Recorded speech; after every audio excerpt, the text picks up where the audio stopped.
Many in the Kusama community are talking about the crowd loans from this second batch and which ones could bring them the best ROI, while also holding a high probability of winning one of the 5 auctions in this second batch. Now, while we can get a general idea of which ones will win based on the current contributions that are visible to us, surprises could happen. Now, as it stands, Kilt are guaranteed to win this 6th auction, and their probability percentage keeps going up with each passing block.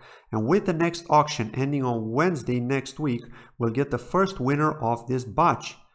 Looking at Subviz.io, the analytics crowdloan platform developed by the Karura and Akala devs, we can see who the next 4 favorites to win are, and most people are going to be contributing to these as they'll be ensured a token distribution for locking their KSM.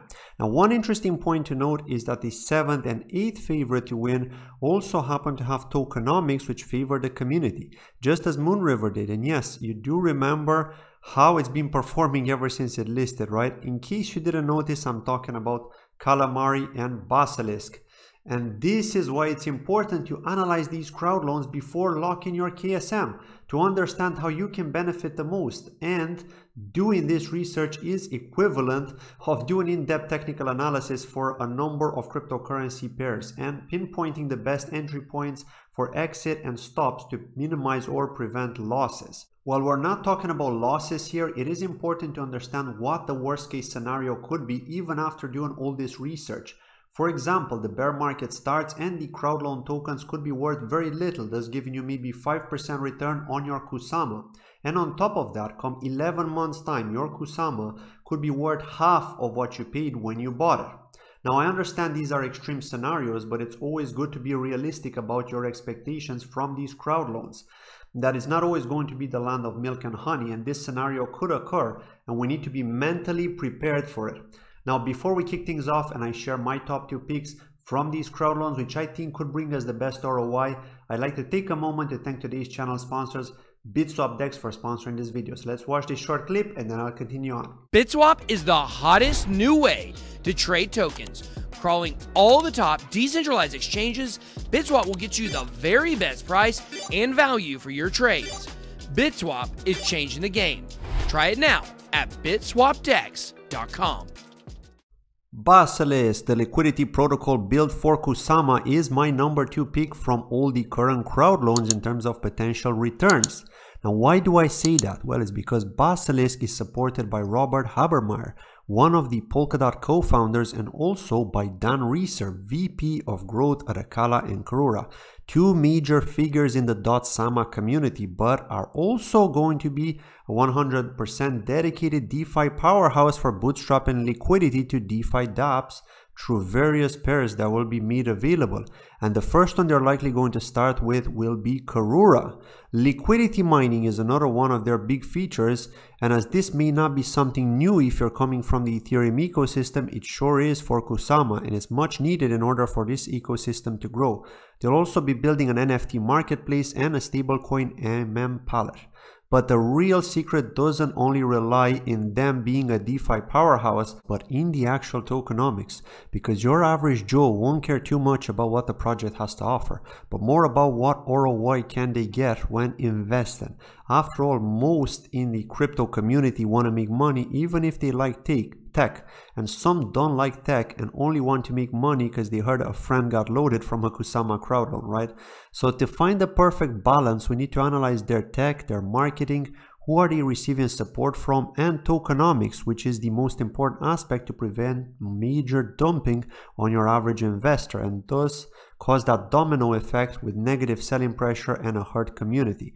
Now, with Basilisk, what's important to note is that 15% of the total supply, which is 15 billion, are allocated to the crowd loans, which is already a much higher percentage than many other that have allocated to these crowd loans. Founding team are also getting 15%, but both the crowd loan distributions and the founding team's allocation are getting vested and linearly unlocked per block over the period of the lease.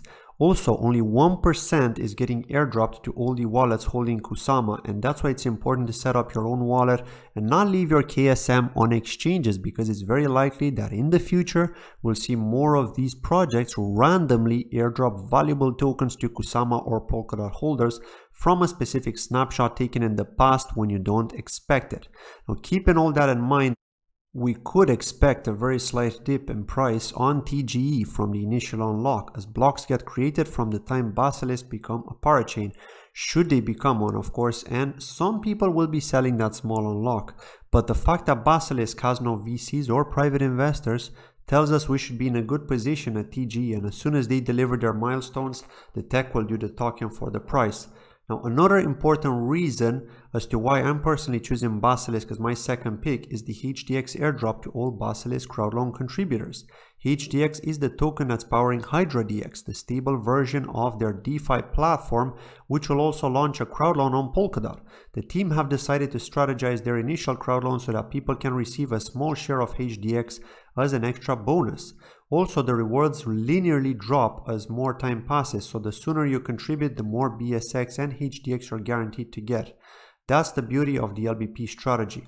And as we can see in this article posted by the team on the crowdloan details, our allocation will be received around 2 weeks from the parachain auction win, and will continue up to until 2 weeks before the parachain lease ends, which is awesome. We'll of course then get our Kusama back 1 week later, as we should do with all crowdloans participations.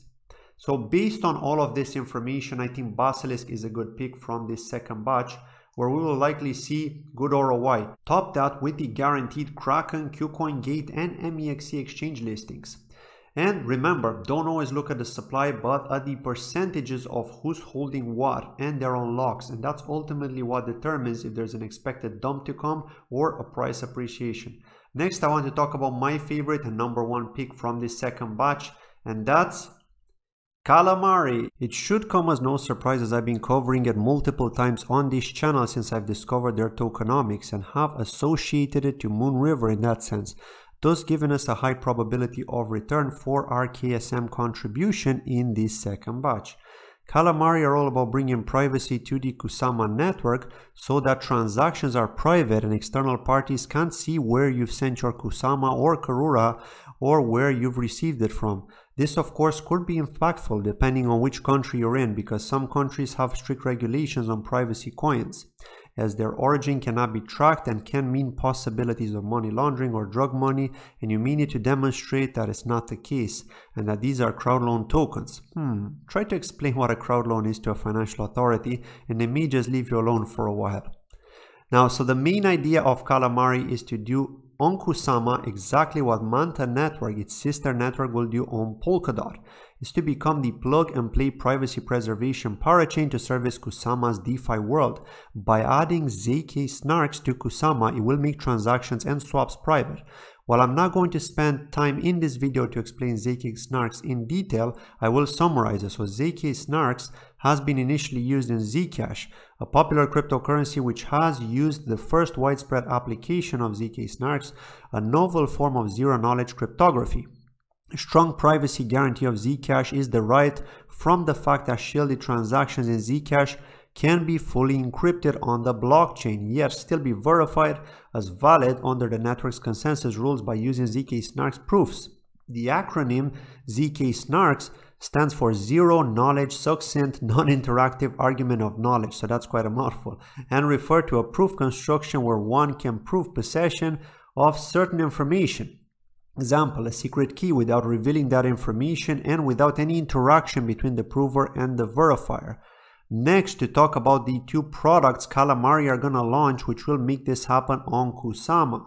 First, we've got MerryPay. MerryPay supports the private transfer of Kusama and its parachain assets. Users can transact popular assets like stablecoins and wrapped BTC while simultaneously reaping the benefits of on-chain privacy through ZKP. Then it's MerrySwap. MerrySwap offers users the capability of swaps between parachain assets while preserving the privacy of user addresses. It also provides never-before-seen features in the industry. And finally, to talk about the tokenomics, and why this has made me even more bullish on Calamari over Basilisk. First, we have the up to 30% allocated to the crowdloan contributors, but Calamari's plan is to not have to go over 10% in their first crowdloan so that they can use the remaining 20% for 2 more crowdloans. However, at the time of doing this video, this trench has already been crossed and we've gone into the second unlock, which is 20% of the community. Now, while this may be good or bad, we have to keep in mind that no matter what, we will get 10k KMA guaranteed as the base reward, as well as the 2.5% referral bonus if you decide to use my referral link from the description of this video or the pinned comment. Now, the team has kindly asked the community to stop contributing till the 6th auction ends and to start recontributing when the 7th auction begins. But as they can't stop the community from doing so, many are still doing it. And yes, you will still get the referral bonus and the base bonus. One other nice surprise to keep in mind is that if you happened to be one of the first contributors to the crowdloan, one of the first 500 to be exact, you have a permanent 10% bonus on top of that should you wish to add on to your existing contribution. And you have just over a week to do so, thus giving you a base of 10,000 KMA tokens and 1,250 more KMA as a bonus, or a permanent 5% early bird bonus for being one of the contributors between 500 and 1,000, as well as the 2.5% referral bonus, thus a guaranteed 750 KMA on top of the 10,000 KMA base reward. So how awesome is that? Now, to continue on to the tokenomics, we can see the remaining amount from the 10 billion total supply are allocated to the reserve pool for the crowdloans. Liquidity mining gets 20%, which will come later on with the launch of MarySwap. 5% goes to marketing, which is much needed to spread the word about Calamari. 15% goes to the dev fund, however, does not get unlocked at TGE. And this is the important part, else you could argue that it could be dumped on or in the market as soon as KMA is available on exchanges. So this is not the case, okay? 20% is a part of a lock drop for Manta network, which once again will not be all released. So now that you understand all of that, you may be asking, well, this is similar to Basilisk, so why are you more hyped about this one, Claudio? Well, because the secret lies in the initial unlock of 34%. So just like we've had with Karura and Moonriver, the first 2 parachain auction winners on Kusama, we have the freedom to do what we want with this initial unlock. Sell it for more Kusama or more Polkadot, or simply trade with it. But to me, having some percentage of an initial unlock is important because, as we all know, the crypto market is very volatile and we need to think about protecting our assets from losses or huge pullbacks in price as much as possible in order to build our wealth. This has been it from today's video. One last kind reminder, if you do want to contribute to the Calamari crowdloan, you can find the link in the pinned comment of the description of this video to get that 2.5% referral bonus. I hope you enjoyed this video, and if you have any questions, please feel free to drop a comment below. As always, see you in the next video. Bye bye.